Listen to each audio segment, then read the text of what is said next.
ఇయాల అంబేద్కర్ సారు జయంతి. దళితుల కోసం, కింది కులాల కోసం, చదువుల కోసం, న్యాయం కోసం కొట్లాడి రాజ్యాంగం రాసిన అంబేద్కర్ సార్ను తలుచుకుంటా ఇయాల్టి తీన్మార్ వార్తలు షురూ చేద్దాం. భూభారతి పోర్టల్ షురూ, తిప్పలు తీరుస్తదట సర్కారు.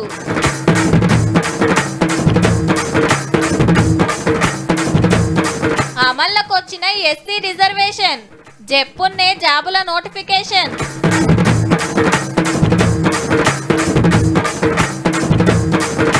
అడవిని ఆగం చేస్తుండ్రన్న ప్రధాని, అఫిడవిట్ ఇచ్చిండ్రు సర్కార్ భూమని.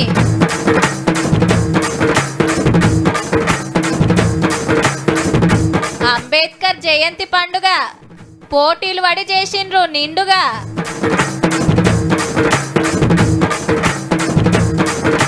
మొక్కు తీర్చుకున్న లెజినోవా మేడం.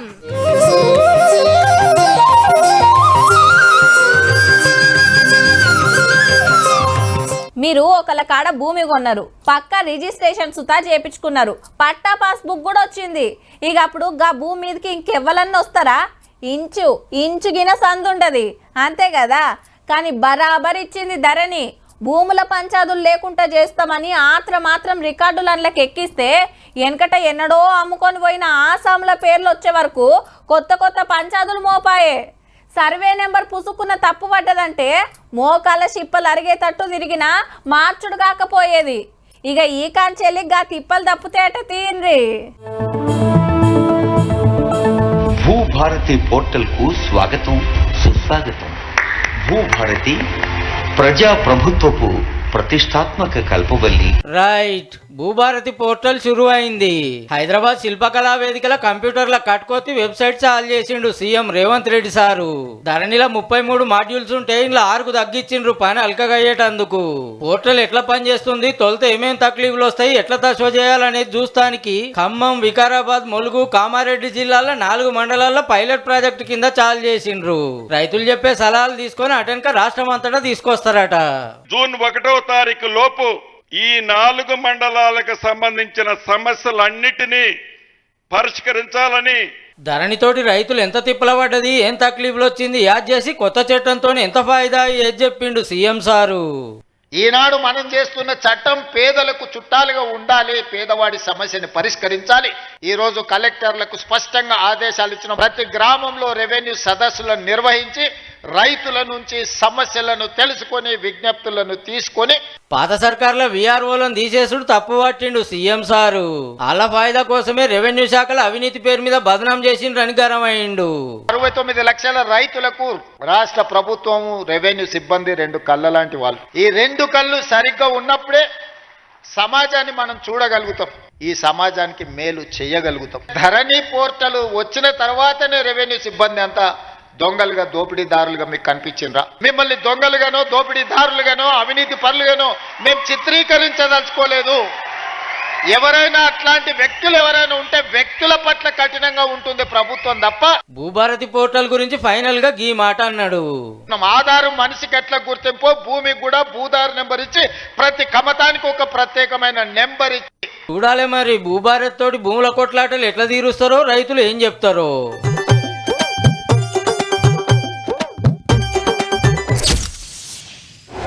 ఆవుగా 400 ఎకరాలు అమ్ముడేనా? ఏమన్నా ఆగేటట్టుందా? పాత గవర్నమెంట్లో బేరం పెట్టలేదా? వీళ్ళు సుతాగంతే.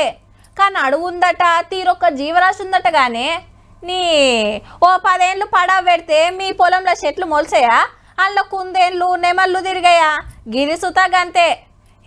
లేలే, కేసు సుప్రీంకోర్టు దాకా వాయే, పక్కా ఆపిస్తుంది కానీ అని చాలా మంది మాట్లాడుకోబట్టిరి.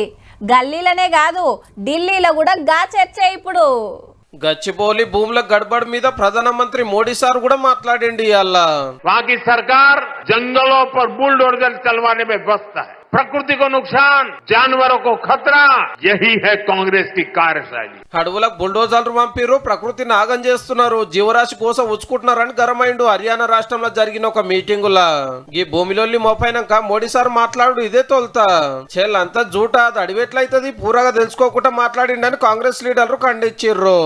ఆయన వాట్సాప్ యూనివర్సిటీలో చూసిండో ఇంకేడో చూసిండో ఏవైతే బిఫోర్ ఆఫ్టర్ వీడియో ఈయన కూడా చూసి ఆయన కూడా బుట్టలు పడ్డట్టు కనపడుతుంది. పడిపోయి ఇక్కడ అడవులన్నీ ధ్వంసం చేస్తున్నామని, అడవిలో ఉన్న జంతువులన్నిటిని చంపేస్తున్నామని చెప్పి అంత బాధ్యత గల వ్యక్తి మాట్లాడటం అనేది చాలా దౌర్భాగ్యమైన పరిస్థితి. కాంగ్రెస్ పార్టీ ఏలువాడున్న 3 రాష్ట్రాలలో అంత ఆగమాగం ఉంది, అవినీతి పెరిగింది, పబ్లిక్ తిప్పల పడుతున్నారు, తజిమ దేశం అంతా డెవలప్మెంట్ లో దూసుకుపోతుంది అనుకొచ్చిండు మోడీ సారు. ఇది ఎట్లుంటే సుప్రీంకోర్టులో అఫిడవిట్ దాఖలా చేసింది మన గవర్నమెంట్. ఇది పక్కా సర్కారు భూమి, అందులోనే అప్పట్లో యూనివర్సిటీ బస్టాండ్లు ఇట్లా ఎన్నో కట్టిండ్రు. 400 ఎకరాలు 20 ఏళ్ల సంది పడా ఉన్నందుకే చెట్లు మొలిచి అడవి లెక్క తయారైందని కాగితాలు సమర్పించింది సర్కార్ పెద్ద ఆఫీసర్ శాంతకుమారి మేడము. దీని మీద ఎల్లుండి కోర్టులో విచారణ నడుస్తుంది. ఇక రామన్న ముచ్చటి నూనె తెలంగాణలో ఇప్పుడు ఎలక్షన్ల కింద పెడితే తుఫాను వాతావరణంలో బీఆర్ఎస్ పార్టీ అధికారంలోకి వస్తుంది పక్క. ఆటో ఆయనకి వెళ్ళి మొదలు పెడితే అంతరిక్షంలోకి పంపి రాకెట్లు తయారు చేసి ఆయన దాకా అడుగురి. ఏం ఘనకార్యం చేశారని తీసుకొస్తారు? 6.5 లక్షల కోట్ల అప్పు చేసిందని తీసుకొస్తారా? కొన్ని లక్షల ప్రభుత్వ భూములు అమ్మినందుకు తీసుకొస్తారా? ఒక్క డబుల్ బెడ్రూమ్ ఇల్లు ఇచ్చిన పాపన పోయినరా మీరు? ఎస్సీ వర్గీకరణ ఉద్యమం మాదిగ ఉపకులాలకు న్యాయం చేయాలి అనే మాటలు వెనకటి సంది వింటున్నాం.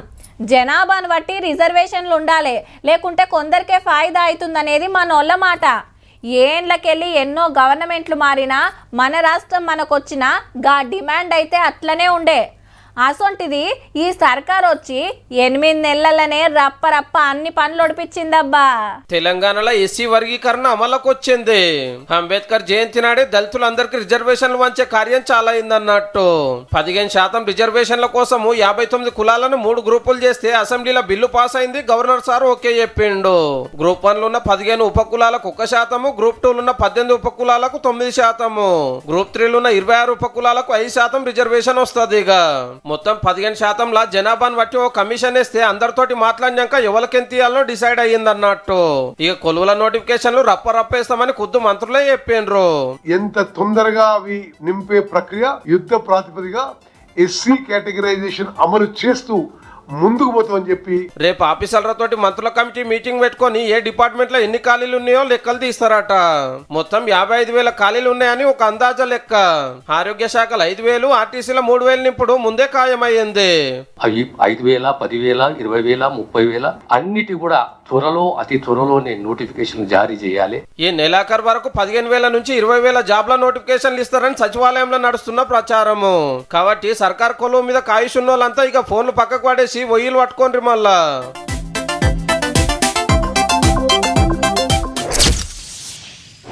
కాంగ్రెస్ పార్టీ అంటేనే 6 అలకలు 60 గ్రూపులు. ఎవ్వరు ఏదైనా మాట్లాడొచ్చు, ఎవరి గురించి అయినా మాట్లాడొచ్చు. నచ్చిన లీడర్ను మెచ్చుకోవచ్చు, నచ్చకుంటే ఏమైనా అనొచ్చు. పదవుల ముచ్చట ఎల్లబెట్టొచ్చు, పడని లీడర్ను మందలియొచ్చు. దేశంలో ఇంకే పార్టీల గింత మాట్లాడే స్వేచ్ఛ ఉండదబ్బా. ఏరే పార్టీల గిట్లంటేనా ఎమ్మటే ఆ లెక్కే ఏరే ఉంటది. ఎంతైనా కాంగ్రెస్ పార్టీ కదా. పెద్దలు జానారెడ్డి గారు రాజకీయాలకెళ్ళి పక్కకు జరిగింది అనుకున్నాం గానీ పతార పెద్దగానే చూపిస్తున్నట్టు. ధర్మరాజులాగా ఉండాల్సిన జానారెడ్డి గారు కూడా మహాభారతంలో ధృతరాష్ట్రం పాత్ర పోషిస్తాడు. అంటే మునుగోడు ఎమ్మెల్యే కోమటిరెడ్డి రాజగోపాల్ రెడ్డి సార్ కు మంత్రి పదవి రాకుండా అడ్డం పడుతున్నదే జానారెడ్డి గారట.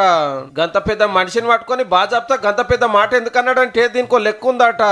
కొత్త మంత్రుల పేర్లు ఫైనల్ అయినాయి. అందులో రాజగోపాల్ రెడ్డి సార్ కూడా ఉన్నాడు. ఉగాది వెళ్ళగానే ప్రమాణ స్వీకారం అని డిసైడ్ అయినాయి. అలా సీనియర్ మాజీ మంత్రి సారు చిన్నగా హైకమాండ్ కు ఉత్తరం రాసిండు. రంగారెడ్డి హైదరాబాద్ జిల్లాలోకి వెళ్ళి ఒక్క మంత్రి లేరు, వాళ్ళకిస్తే బాగుంటదా అని. చూసిండ్రా పెద్దలు జానారెడ్డి గారు కూడా మాకే మంత్రి పదవి ఇవ్వాలంటున్నారని ఆ కాగితం పట్టుకొని పార్టీ పెద్దల కాడుకోయి 2 జిల్లాల ఎమ్మెల్యేలు. అట్లనా అయితే మళ్ళొక పారి ఆలోచన చేద్దామని పదవులు పెండింగ్ లో పెట్టే వరకు రాజన్నకు రాజయోగం రాకుండా అయిందట. ఆయన 20 ఏళ్ళు 30 ఏళ్ళు మంత్రి పదవి ఇప్పుడు గుర్తొచ్చింది రంగారెడ్డి హైదరాబాద్. నిజంగానే ఇదే కారణమో ఇంకేదో తెలియదు కానీ రాజగోపాల్ రెడ్డి సార్ కుండెత్తేసినట్టు మైకుల ముంగట్నే అనే వరకు ముచ్చట రచ్చ కాబట్టి. ఇది ఒక్కటే కాదు, కులగణంలో బీసీ బల్గం తక్కువ చూపిస్తాను కూడా జానారెడ్డి సారే కారణము. వెనకాల నుండి కథ నడిపించిందని తీన్మార్ మల్లన్న తీరొక్క మాట అన్నాడు.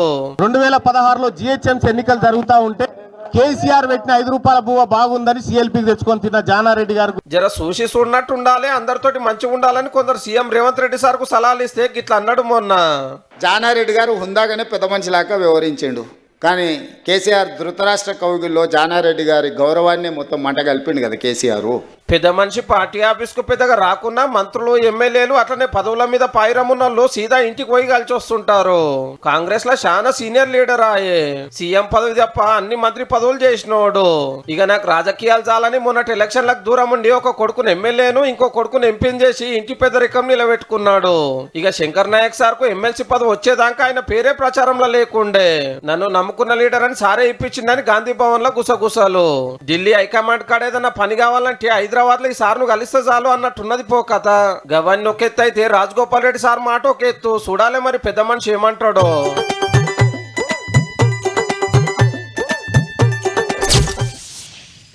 వకీలు, టీచరు, ఆర్థిక శాస్త్రవేత్త, సంఘ సంస్కర్త, తత్వవేత్త, దేశానికి ఫస్ట్ న్యాయశాఖ మంత్రి, రాజ్యాంగ నిర్మాత, ఓ ఇట్లా ఎన్నో ఉన్నాయి. అంబేద్కర్ సార్ గురించి చెప్పాలంటే అసలు పేరు భీమ్రావ్ రామ్జీ అంబేద్కర్.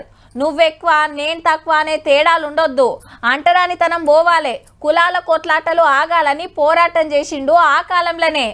బడికోతప్పుడు సార్నే చిన్నతనం చేసి దూరం గుసబెడితే పట్టుదలతోటి పెద్ద చదువులు చదివి రాజ్యాంగం రాసి దేశానికే తొవ్వ చూపించిండు. ఇవాళ ఆ సారు 134వ జయంతి. చూద్దాం పాండ్రి మరి ఎట్లెట్లా చేసిండ్రో.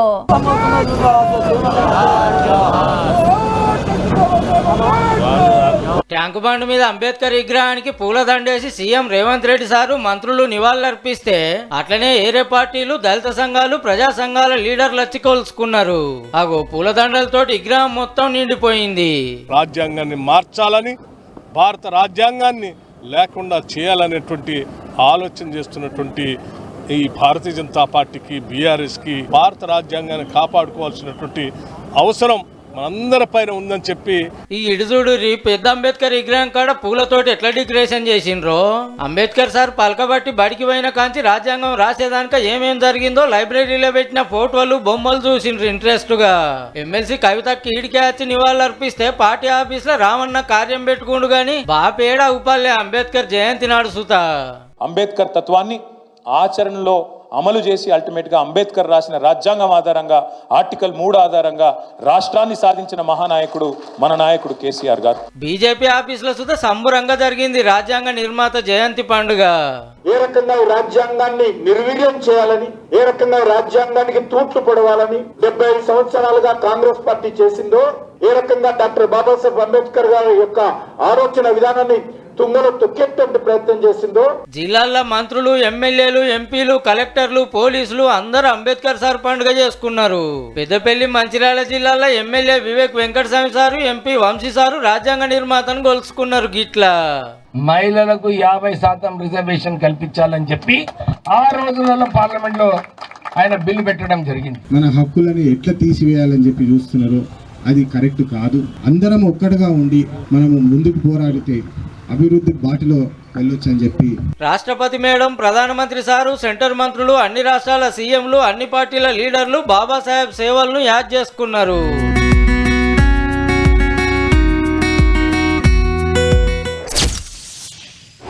దేవుడా దేవుడా 10వ తరగతిలో మంచి మార్కులు వస్తే నీ కొండకొచ్చిన ఎత్తెంటికెళ్ళిస్తా. సామి ఇంటర్లో పాస్ అయితే గుట్టకు నడిచొస్తా. కొడుకో బిడ్డో ఉడితే నీ దగ్గరనే పుట్టెంటికెళ్ళి తీస్తా. మా ఓన్కి జల్దిన లగ్గమైతట్టు చూడు తల్లి, కొడుకు కోడల్ని ఎమ్మటే నీ దగ్గరికి తీసుకొస్తా అని మొక్కుతారు. అవి తీరంగానే ఇక గుళ్ళ బాట పడతారు. గీ మేడం సుత గంతే. అవు ఆంధ్ర చిన్న సీఎం పవన్ కళ్యాణ్ సార్ వాళ్ళు ఇంటామే అన్నా లెజినోవా మేడమే. బయటి దేశం ఆయే, హిందూ మతం కాదాయే. అయినా నేను వెంకన్న స్వామిని నమ్ముతా అని కాగితం మీద రాసిచ్చి సంతకం పెట్టింది గుడి రూల్స్ ప్రకారం. అటెనక కళ్యాణ కట్టకాడికి వచ్చి పద్మావతమ్మకు దండం పెట్టుకొని నెత్తెంటికలు ఇచ్చింది మేడం.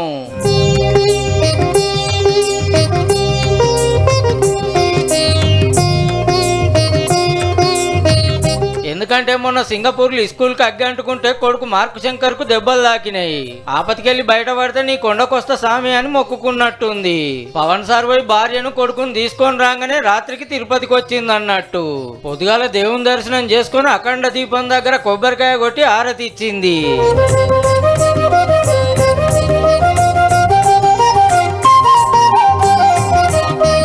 అట్లా అట్లనే కొడుకు పేరు మీద ఒక్క పూట అన్నదానం కోసం 17 లక్షలు చందా ఇచ్చింది. భక్తులకు అన్నం కూరలు వడ్డించి ఆళ్లతోటి కలిసి అన్న ప్రసాదం తీసుకున్నది అన్నా లెజినోవా మేడం. ఈమె వేరే దేశమైన పెనిమిడి సనాతన ధర్మం కోసం పనిచేస్తున్నందుకు మన ఆచారాలు నియమాలు పద్ధతిగా పాటిస్తున్నట్టుంది.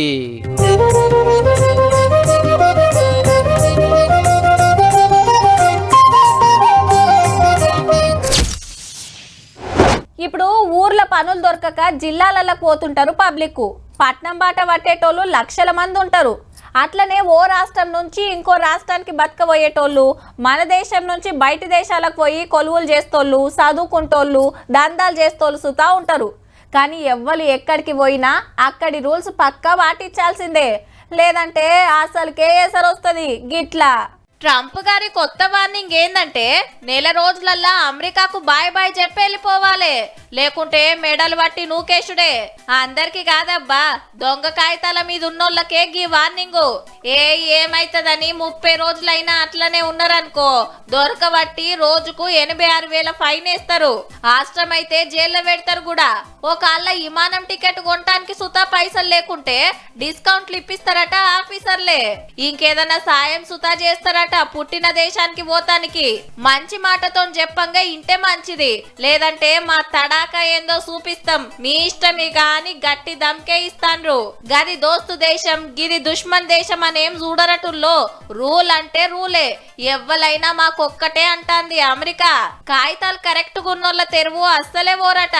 కాకుంటే ఓ 43 కోట్లు పెట్టి గీ కారెట్ కొనుక్కుంటే ఎవ్వలన్నా ఉండొచ్చని ముందే ఆఫర్ ఇస్తే వేల మంది కొంటాన్రు. గంత పైకం పెట్టేటోళ్ళు శ్రీమంతులే కాబట్టి గల్లకక్కరికొస్తది. ఏరే దేశాల వస్తువుల మీద అడ్డగోలుగా ట్యాక్సులు గుంజుడు, దొంగతనం వచ్చినోళ్ళని ఎలగొట్టుడు. చల్ గిదేం తరీకా అని అమెరికోళ్ళే రోడ్ల మీదకి వచ్చిన ట్రంప్ సార్ అయితే అస్సలు తగ్గుతలేడు పో.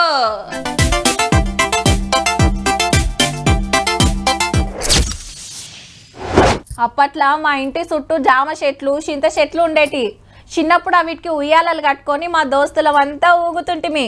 బందవస్తు తాళ్లతోని నాయన ఉయ్యాల కట్టేది, లేదంటే అమ్మ చీరనే కొమ్మలకు యాలాడదీస్తే సంబురంగా ఊగేది. రువ్వడి గూగి కింద పడితే దెబ్బలు దాకేదనుకోని అదేరే ముచ్చట. అయితే చిన్న పొరలున్న ఇండ్లల్లో ప్రతొక్క ఇంట్లో ఉయ్యాల ఊగులాడుతూనే ఉంటది. కానీ గీ తీర్లనైతే ఎన్నడూ చూడలేదుల్లా. ఉయ్యాల జంపాల అని ఊగుడే ఊగుతున్నారు పోరలు. వరెవ్వా, రేకుల షెడ్డుకు ఉయ్యాలలు మోల్చినట్టే ఉన్నది పో. తక్కువ లేవు మరి. ఇటు ఈళ్ళు ఊగుతూనే ఉన్నారు, అటు అక్కలు కడతనే ఉన్నారు. గిన్నిగానం చీరలు పట్టుకొస్తే మరి వాళ్ళేం కట్టుకుంటారు అనేరు. మంచిగా చూడుండ్రి బతుకమ్మ చీరలు. వికారాబాద్ జిల్లా తాండూర్ల పాత సర్కార్ల పంచకుంట పక్కకు పెడితే ఎండాకాలం పూట పిల్లలు ఉయ్యాల ఊగుతానికి అక్కడికొస్తున్నాయి అన్నట్టు. నీది నాదని కొట్లాట లేకుండా మనిషోటి కట్టుకుంటున్నారు ముద్దుగా. ఒంటి పూట బడి అయిపోగానే పొద్దుముకే దాకా ఆడుకుంటున్నారట బడిపోరలు. అధికారుల ఎలాంటి పర్యవేక్షణ లేకుండా ఇక్కడ తీసుకొచ్చి పారేయడము, తర్వాత దానికి చిన్న పిల్లలు ఉయ్యాల ఊరం. కనీసం ప్రభుత్వానికి ఇప్పటికైనా మేల్కొని అగో కట్టలకు కట్టలే చీరలు ఎట్లా పడేసున్నాయో. తాండూర్లనే ఇన్నిగానం బారేసిండ్రంటే ఇక తెలంగాణ అంతటా ఎన్ని చీరలు తెల్లు చేసిండ్రో పో.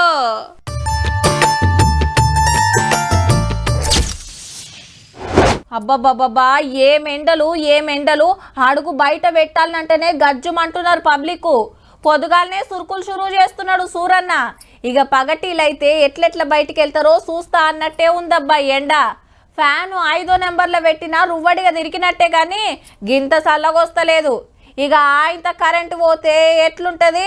తువ్వాళ్ళు దస్తులు పట్టుకొని ఊపుకుంటూ కూర్చోవాల్సిందే. అసలు ఫ్యానే లేకుంటే ఇంకెంత గోసుంటుంది? వామ్మో అనిపిస్తుందిలే. ఇక ముచ్చటేందంటే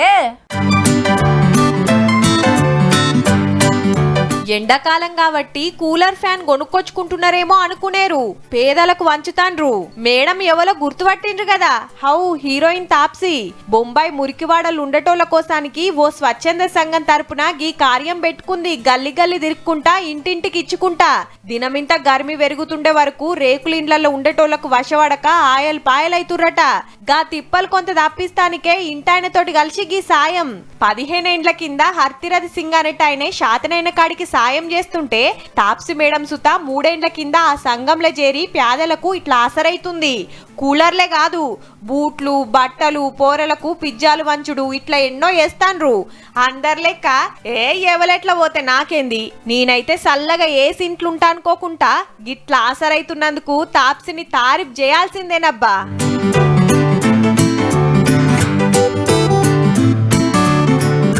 చూసిండ్రు కదా, ఇక ఇయాల్టి తీన్మార్ వార్తలు ఉంటామల్లా. నమస్తే.